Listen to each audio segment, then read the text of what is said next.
Hi everyone, and welcome back to the channel. The 10k distance and the 10k specific on how you can improve your 10k speed from where I was when I first started, around sort of the 56 minutes down to a 51. So it's a huge chunk of time, but it's also over a long period of time. Hopefully in this video you'll be able to take away a few tips to help you achieve a PB in the 10k and use some of these tips going forward. And so here are my best tips on how to cut your time. I do it for real, there's no reason to pretend. If I do it once, I do it again.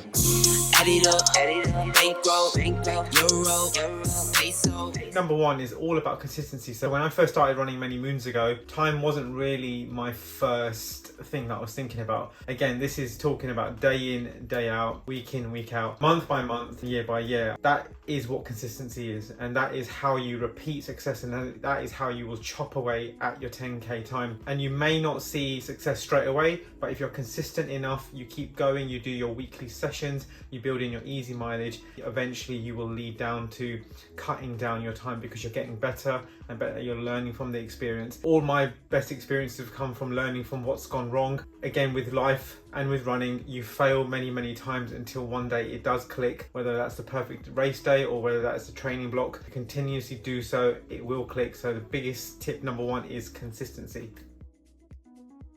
Tip number two is your mileage. The safe way to build your mileage up once you've reached a good level, and obviously once potentially I might have plateaued to a certain point where I was struggling to break 40 minutes for a 10k, a huge point in time where I just could not actually do it, and try to vary up what I was doing in terms of my mileage, and that was safely increasing my mileage by 10% rule per week.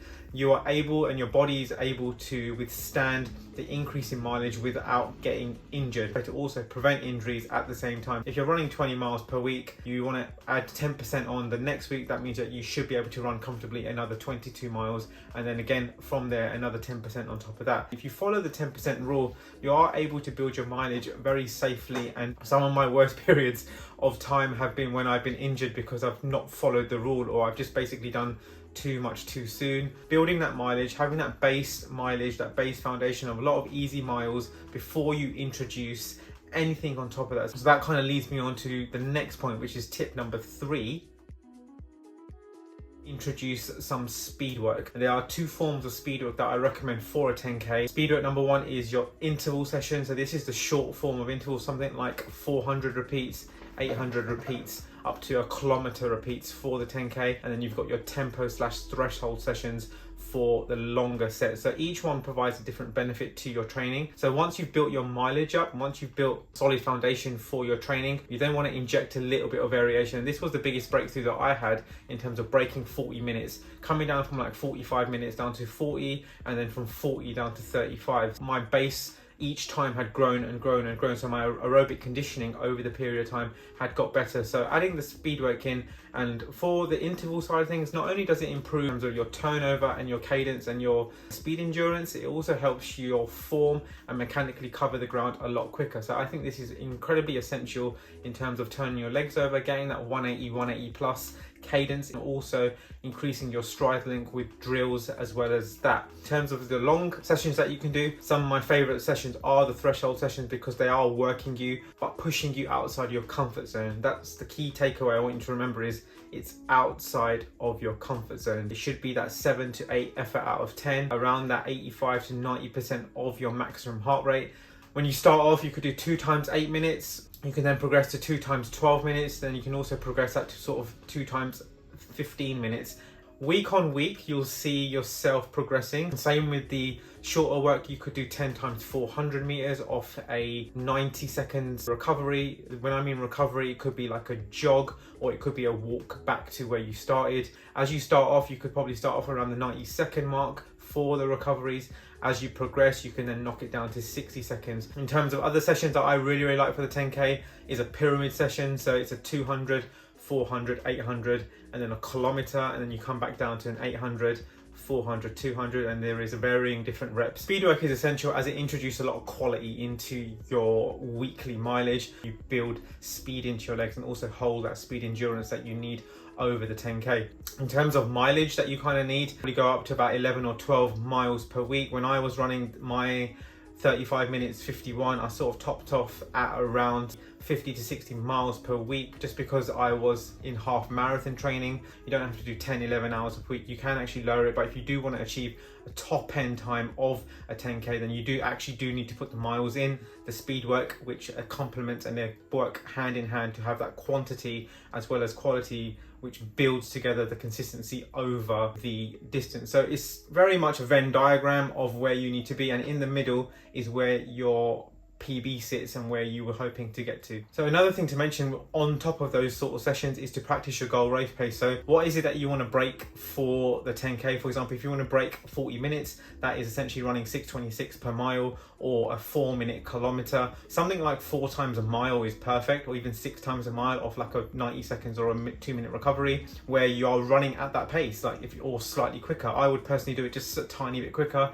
and I'm talking maybe like 3 or 4 seconds, just to give you a little bit of buffer. If you are able to run a little bit quicker, it should give you that confidence, because it is not only physical, but it's also very mental in terms of how you execute a 10k. If you're able to come through some of these sessions, you are very, very ready to then tackle a 10k. And once you got the mental training and the belief that you're able to do it, selling yourself the dream to go and attack it. Some things that do prevent people from a PB, myself included, is fear. Having the fear of, am I able to do this today? Have I done enough training? Did I do that session? Did I do that bit right? All these things start to cloud judgment. They create an element of fear into your body and your mind mentally. Once your mind checks out, the rest is not going to follow. A lot of this is also to train your mentality and also your mental strength. So these sessions create resilience. They also create strength, that you are strong, like you can actually do this, and you can build in 1 or 2 per week at the start, and then progress up to maybe 3 per week as well at the top end as you get closer to your race day.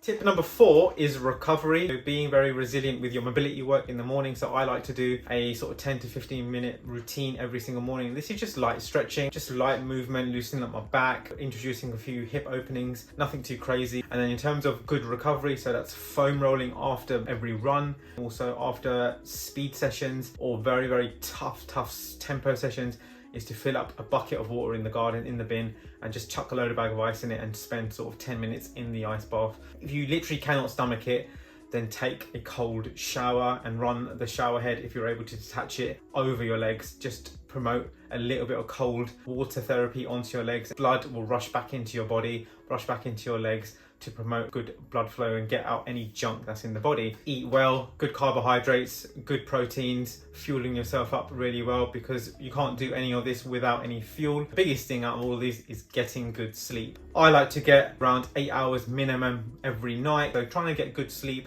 is essential because it allows your body to recover from the mileage that you're doing. I'm sorry if it sounds super harsh, but if you do not do the recovery side of things, you are not going to be able to run consistently well. Harsh truth, but it is the necessary truth. So with all the miles and the glory of running, you need to be able to do the recovery side of things really well to keep you running, to keep you strong, to keep you in tip-top shape. They go hand in hand. It's the stuff you do outside of running which makes you a strong runner. Tip number 5 could be a block of 4 weeks, 6 weeks, 8 weeks, however long that you've decided to tackle, but it's also your attitude, your mentality, and the race execution. So when I mean attitude, I mean something like, are you able to do it? Are you able to get yourself out the door on the days when you don't want to go, when you're knackered, you're tired, it's dark, it's cold, you've had a long day from work? Those are the days where your attitude defines how bad you want to go for that PB. Again, they all go hand in hand, and that is essentially what your mentality is. Those are the days you kind of remember when you've stepped out the door, and again, leaving the door is the hardest thing. But when it comes together on a race day, you forget how hard you worked, you forget what it was like, all those hard months, all those hard weeks, because that PB feeling is so special. Once you come down, you break a PB, the 10k PB, you'll remember that, you know what, this feels amazing. The tip that overrides all of them is to repeat this week in, week out, and month after month. So if you fail again better. If you fail again, keep failing until you crack that PB, until you're able to come away and say, you know what, done that breakthrough. And breakthroughs are special because it unlocks potential. From where I started running 10Ks up until where I am now, obviously I would love to go lower. I want to go off towards that 34 mark. Hope you enjoyed this video. Make sure you remember to give it a thumbs up and subscribe to the channel, because it's really helping the channel grow, and I really appreciate all the love and support that you are giving me. I wish you all the best with running, and until the next video, peace out.